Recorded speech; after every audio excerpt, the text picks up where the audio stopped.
bijak tapi nggak banyak. Oh, hati-hati ya. Hati-hati nih. Nah, kalau sudah ada seperti itu, bicara, minta solusi. Nah, jangan dibuka ke publik. Ketika dibuka, itu Allah soal. Aku sudah tutup, kenapa engkau buka? Tuh, ada di ayat 34-nya tuh. Fasalihatu. Cuman menariknya itu pada perempuan. Penekanannya, walaupun sama-sama laki-laki juga dapat. Kan An-Nisa itu perempuan-perempuan kan? Bukan laki-laki kan? Tapi laki-laki punya kewajiban itu. Saya cari rahasianya apa? Ternyata ada dua.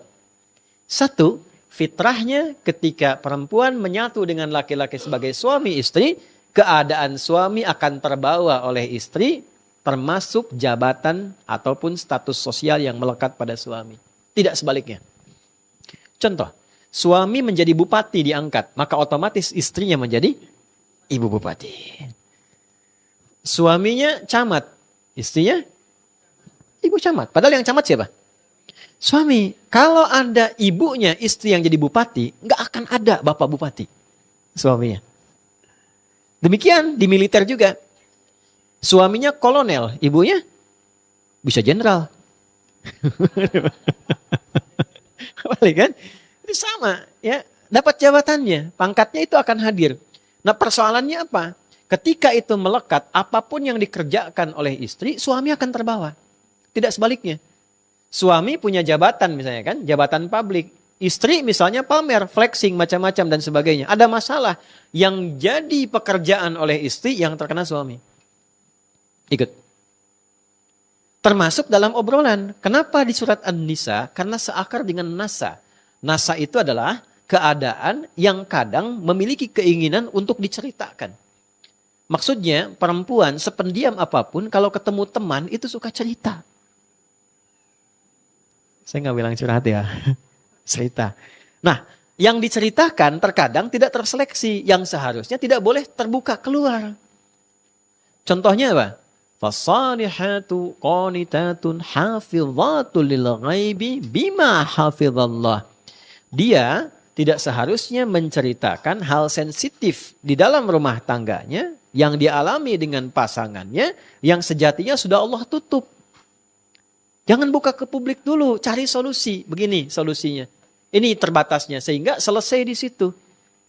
Nah sekarang yang terjadi kadang-kadang diungkap. Medianya muncul, judulnya pengajian tapi diskusinya panjang. Ukhti itu mulainya. Apa kabar? Sehat. Anak-anak gimana? Baik. Suami gimana? Situ masalahnya ya. Nah, bikin status. Sekarang ke podcast. YouTube direkam. Pernah gak menyadari kalau satu saat anaknya tumbuh dewasa lihat itu?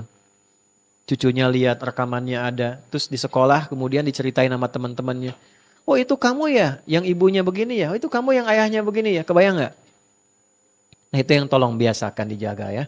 Kalau yang punya podcast kan seneng aja, viewernya banyak. Dan sebagainya. Tapi kalau Anda misalnya, maaf, membawa suasana acara demikian akan berbalik. Anda yang akan diuji. Dengan peristiwa itu. Jadi kalau memfasilitasi hal yang terlarang kemudian hadir, satu saat Anda yang teruji dengan situasi itu. Dan tidak siap untuk menjalaninya. Itu bagian awal ya, yang mungkin penting saya tekankan. Balik lagi ke sini.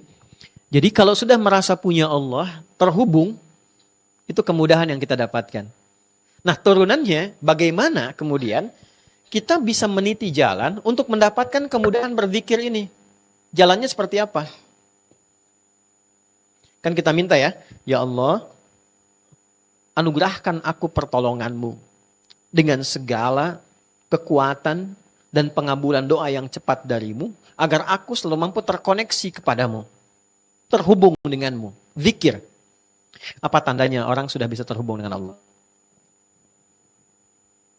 Cirinya bagaimana? Nah, jalannya bagaimana? Karena kan banyak orang yang tiba-tiba ke pohon, orang ke laut, gitu. Macam-macam. Kan mesti ada jalannya kan? Kalau nggak diterangkan nanti orang bebas kan? Dan merasa punya kesimpulan terhubung dengan Allah. Itu yang dijelaskan Mbah Hashim. Mbah Hashim itu Hadratus Syekh Kiai Haji Muhammad Hashim bin Asy'ari itu punya kitab 17. Di kitab yang kedua ada namanya Risalah Ahlus Sunnah wal Jamaah. Kayak di halaman yang 10